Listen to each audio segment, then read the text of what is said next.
نحمده ونصلي على رسوله الكريم اما بعد۔ سامعین محترم، آج کی اس مجلس میں آپ کے سامنے ایک بہت ہی اہم عنوان اصلاح بین الناس یعنی لوگوں کے درمیان صلح کرنا، اس عنوان پر چند باتیں عرض کی جاتی ہیں۔ ویسے تو مسلمان سارے کے سارے آپس میں بھائی بھائی ہیں، مشرق کے ہوں یا مغرب کے، جنوب کے ہوں یا شمال کے، کالے ہو یا گورے، عربی ہو یا عجمی، کسی نسل کے ہوں، کسی قبیلے کے ہوں، کسی خاندان سے ہوں اور کسی بھی ملک کے ہوں، دنیا کے کسی گوشے کے ہوں، ایمانی رشتے سے سب آپس میں بھائی بھائی ہیں۔ لیکن انسان آخر انسان ہے، کوئی فرشتہ تو ہے نہیں۔ آپس میں دسیوں طرح کے معاملات خاندانی، معاشی، معاشرتی، تجارتی درپیش ہوتے ہیں، اور پھر ہر انسان کی طبیعت الگ ہوتی ہے، تو کہیں نہ کہیں لوگوں کا آپس میں ٹکراؤ ہوتا ضرور ہے۔ کہتے ہیں کہ ہوا چلتی ہے تو پتے آپس میں ٹکرا ہی جاتے ہیں، تو جھگڑا تو خیر ہوتا ہی ہے، لیکن جھگڑا باقی رکھنا، مسلمان کا دشمن بنا رہے اور پھر آپس میں ایک دوسرے سے نفرت کرنا، دیکھ کر منہ پھیر لینا، سلام کلام بند کر لینا، ایک دوسرے کے خلاف سازشیں رچنا، فتنے پھیلانا، نقصان پہنچانے کی کوشش کرنا، ایک دوسرے کو نیچا دکھانے میں مبتلا ہونا، یہ مسلمانوں کو زیب نہیں دیتا۔ لہذا اصل یہ ہے کہ جھگڑے کو باقی نہ رکھ کر قرآن و حدیث کی روشنی میں معاملے کو حل کر کے لوگوں کو آپس میں ملا دیا جائے اور لوگوں کے دل صاف کر دیے جائیں۔ یہ ہے اصلاح بین الناس، لوگوں کے درمیان صلح کرانا، دو لوگوں میں، دو خاندانوں میں، دو جماعتوں میں، دو قوموں میں، میاں بیوی میں، ساس بہو میں صلح کرانا، اس کی بڑی اہمیت ہے۔ قرآن و حدیث میں اس کی بڑی فضیلت آئی ہے۔ خود اللہ تبارک و تعالیٰ نے کئی مواقع پر اس کی ترغیب بلکہ حکم دیا ہے۔ سورہ نساء میں اللہ فرماتے ہیں وَالصُّلْحُ خَيْرٌ، میاں بیوی کے بارے میں کہ اگر یہ آپس میں صلح کر لیں تو بہت ہی اچھی بات ہے۔ سورہ انفال میں اللہ فرماتا ہے فَاتَّقُوا اللَّهَ وَأَصْلِحُوا ذَاتَ بَيْنِكُمْ، اللہ سے ڈرو اور آپس میں صلح کر لو، صلح کرا لو۔ اسی طرح سورہ حجرات میں اللہ فرماتا ہے وَإِن طَائِفَتَانِ مِنَ الْمُؤْمِنِينَ اقْتَتَلُوا فَأَصْلِحُوا بَيْنَهُمَا، کہ اگر مسلمانوں کی دو جماعتیں آپس میں لڑ پڑیں تو ان کے درمیان صلح کراؤ۔ سورہ حجرات ہی میں اللہ فرماتے ہیں اِنَّمَا الْمُؤْمِنُونَ إِخْوَةٌ، ایمان والے سب آپس میں ایک دوسرے کے بھائی ہیں، لہٰذا اپنے بھائیوں کے درمیان صلح کرا دو۔ حضور پاک صلی اللہ تعالی علیہ وسلم نے احادیث میں اس کی بڑی فضیلت ذکر فرمائی ہے، اور صرف فضیلت ذکر ہی نہیں کی بلکہ عملی طور پر آپ خود جا جا کر لوگوں کے درمیان صلح کراتے تھے۔ چنانچہ بخاری اور مسلم کی روایت ہے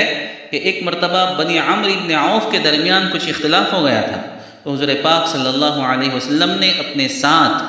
چند لوگوں کی ایک جماعت لے لی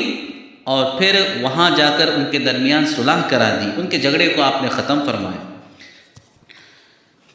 اسی طرح سے بخاری اور مسلم میں ایک روایت ہے حضرت ابو ہریرہ رضی اللہ عنہ سے کہ حضور پاک صلی اللہ علیہ وسلم نے ارشاد فرمایا تعدل بین الاثنین صدقۃ، دو لوگوں کے درمیان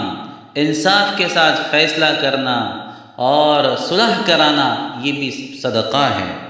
ترمذی شریف کی روایت ہے حضرت ابو الدرداء رضی اللہ عنہ فرماتے ہیں کہ رسول اللہ صلی اللہ علیہ وسلم نے ارشاد فرمایا کیا میں تمہیں روزہ، صدقہ بلکہ نماز سے بھی زیادہ افضل درجے کی چیز نہ بتاؤں؟ صحابہ کرام نے عرض کیا اے اللہ کے رسول ضرور بتائیے۔ آپ صلی اللہ علیہ وسلم نے ارشاد فرمایا آپسی اختلاف اور آپسی بگاڑ کی اصلاح، یہ نماز، روزہ، صدقہ سب سے افضل چیز ہے۔ اور فرمایا سن لو یہ اختلاف اور دشمنی حالقہ ہے، حالقہ یعنی مونڈنے والی، دین کو مونڈ دیتی ہے، فرمایا میں یہ نہیں کہتا کہ بالوں کو مونڈتی ہے، بلکہ انسان کے دین کو مونڈ دیتی ہے۔ یعنی جس طرح سے استرا اگر سر پر پھیر دیا جائے تو سارے بال نکل جاتے ہیں، اسی طرح سے آپسی اختلاف اور آپسی دشمنیاں انسان کے دین کو ختم کر دیتی ہیں۔ قرآن کریم میں اللہ تبارک و تعالیٰ سورہ نساء میں ارشاد فرماتا ہے لا خیر فی کثیر من نجواہم، یہ لوگ جو آپس میں بیٹھ کر سرگوشیاں کرتے ہیں، آہستہ آہستہ چپ کے باتیں کرتے ہیں، ان میں اکثر کوئی خیر نہیں ہوتی، ہاں مگر یہ کہ کوئی الا من امر بصدقہ، صدقے کا حکم دے، او معروف یا کسی بھلائی کا کام کرنے کا پلان کرے، او اصلاح بین الناس یا لوگوں کے درمیان صلح کی بات کرے، صلح کی پلاننگ کرے، تو پھر ان سرگوشیوں کی اجازت ہے، اور اس کو قرآن کریم نے خیر سے تعبیر فرمایا۔ میرے دوستو، لوگوں کے درمیان صلح کرانا اور آپسی اختلاف اور شقاق کو دور کرنا بڑی فضیلت کی چیز ہے، بڑا اونچا مقام رکھتی ہے۔ اس کام کے کرنے والے نیکیوں کے بلند درجات حاصل کرتے ہیں، اور ان کی ہر کوشش اللہ کے یہاں مقبولیت کی سند حاصل کر لیتی ہے۔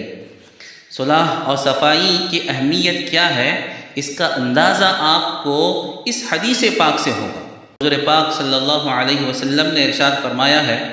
مسند احمد کی روایت ہے، حضور فرماتے ہیں جھوٹ 3 جگہوں پر جائز ہے۔ آپ جانتے ہیں نا کہ اسلام میں جھوٹ بولنا کتنا بڑا گناہ ہے، اس کو کبیرہ گناہوں میں شمار کیا گیا ہے، اور کسی جگہ جھوٹ بولنے کی اجازت نہیں ہے، لیکن فرمایا 3 جگہ ایسی ہے جہاں پر انسان جھوٹ بول سکتا ہے۔ نمبر 1، جنگ میں، جب جنگ ہوتی ہے تو اس وقت دشمنوں کو دھوکے میں رکھنے کے لیے جھوٹ بولا جا سکتا ہے۔ نمبر 2، شوہر بیوی کو راضی کرنے کے لیے جھوٹ بول سکتا ہے، بیوی شوہر کو راضی کرنے کے لیے جھوٹ بول سکتی ہے۔ یعنی اس کا مطلب یہ ہے، جیسے مثال کے طور پر کسی شوہر نے کوئی کپڑا لے لیا اپنی بیوی کے لیے، اب جا کر لیا ہے اس نے ایسی جگہ سے جہاں پر سستا ملتا ہے، 300 روپے میں مل گئی ساڑی، 300 روپے میں مل گیا ڈریس، اور اس پر قیمت لگائی اس نے 500 روپے، 600 روپے، 700 روپے، اور گھر پہ لا کے بتاتا ہے دیکھو تمہارے لیے کتنی قیمتی ساڑی لے کر آیا ہوں، کتنا قیمتی ڈریس لے کر آیا ہوں، کہ یہ 700 روپے کا، 900 روپے کا، اچھا اتنا مہنگا، تو وہ خوش ہو جائے گی، راضی ہو جائے گی۔ اسی طرح سے شوہر باہر سفر پر گیا ہے اور بیوی گھر میں ہے، یہ بیچاری کھا پی کر اطمینان سے فارغ ہو چکی ہے، لیکن شوہر کا انتظار کرتی ہے، اور شوہر آنے کے بعد کہتی ہے کہ دیکھو تمہاری انتظار میں مجھ سے کھانا ہی کھایا نہیں گیا، تو حالانکہ کھا چکی ہے کھانا، لیکن شوہر کو راضی کرنے کے لیے، خوش کرنے کے لیے یہ کہے، تو اس کی البتہ گنجائش اسلام نے اور دین نے رکھی ہے۔ یہ اگرچہ جھوٹ ہے لیکن اس کو شریعت میں جائز کہا گیا ہے، اس لیے کہ اس کے ذریعے سے ایک بہت بڑا نفع سامنے آ رہا ہے۔ تیسرا، لوگوں کے درمیان صلح کرانے کے لیے جھوٹ بولنا، یعنی مثال کے طور پر زید اور عمر 2 انسان ہیں، دونوں میں جھگڑا ہو چکا ہے، دونوں ایک دوسرے کا منہ نہیں دیکھتے، اور ایک تیسرا آدمی آتا ہے، جا کر زید سے بات کرتا ہے، اس کو سمجھاتا ہے اور کہتا ہے کہ عمر تو تمہارا بڑے اچھے انداز میں تذکرہ کر رہا تھا، بڑی تعریف کر رہا تھا تمہاری، حالانکہ عمر نے ایسا کچھ کیا نہیں ہے، لیکن زید کو راضی کرنے کے لیے اس نے جھوٹ کہا۔ پھر وہاں سے اٹھ کر آتا ہے عمر کے پاس آ کر کہتا ہے کہ بھائی زید تو تمہاری بڑی تعریفیں کرتا ہے اور تمہارے لیے بڑی دعائیں کرتا ہے، اس کے خیالات تمہارے تعلق سے بڑے اچھے ہیں، حالانکہ زید نے بھی ایسی کوئی چیز کہی نہیں ہے۔ لیکن ان دونوں کو آپس میں ملانے کے لیے انسان اگر کوئی جھوٹی بات کہے تو شریعت نے اس کی اجازت دی ہے۔ آپ سوچ سکتے ہیں اور سمجھ سکتے ہیں کہ یہ کتنا بڑا اہم عمل ہے۔ اللہ تعالیٰ سے دعا ہے کہ اللہ تعالیٰ تمام مسلمانوں میں اتحاد اور اتفاق پیدا فرمائے، اور آپس کی دشمنیوں کو اور جھگڑوں کو ختم کر کے آپس میں مل جل کر رہنے کی توفیق عطا فرمائے۔ وآخر دعوانا الحمد للہ رب العالمین۔